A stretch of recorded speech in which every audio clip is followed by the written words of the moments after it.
am fully supportive of this item. In my State of the County address, I talked about prioritizing securing funding for the reconstruction and completion of our dilapidated juvenile hall phase 2 and 3.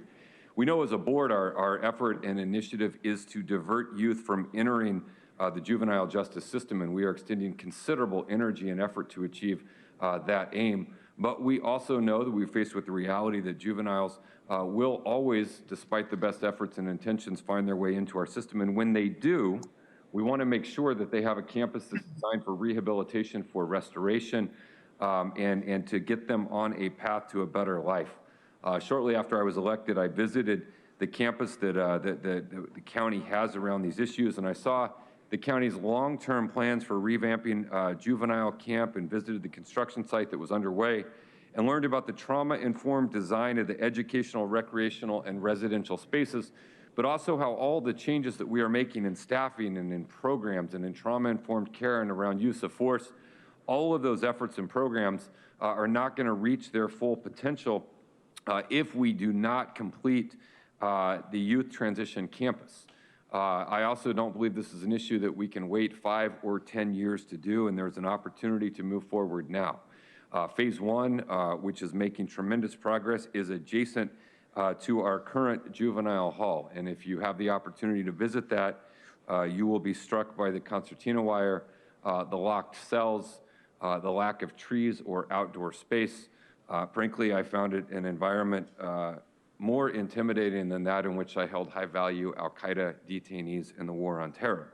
That is not the environment we want the youth of San Diego County in. And the combination of phase 1, 2, and 3 give us the opportunity to truly complete the vision of what we're trying to do around juvenile justice.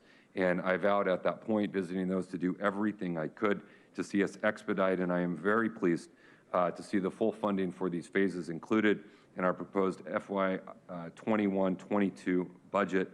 I'm hopeful that we can move quickly on these. I'm also grateful that Balfour Beatty was the only company that responded to the RSFQ to complete phase 2 and 3. They're already on site building phase 1, so we can achieve efficiencies both on timeline and on cost by accelerating and moving forward with what we are doing.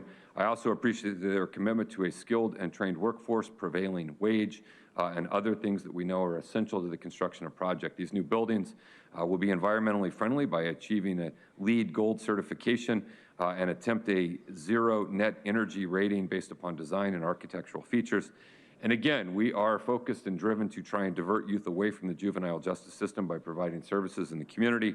But we know that some individuals will come in, and when that happens, it is incumbent upon us to create a therapeutic and rehabilitative environment for their stay to ensure that we can help give them every chance of back on track and a productive life. And I think this campus is critical to those efforts, and I urge our support. I know our staff is on hand if there are any questions. Let me ask first if we have any public speakers on this item.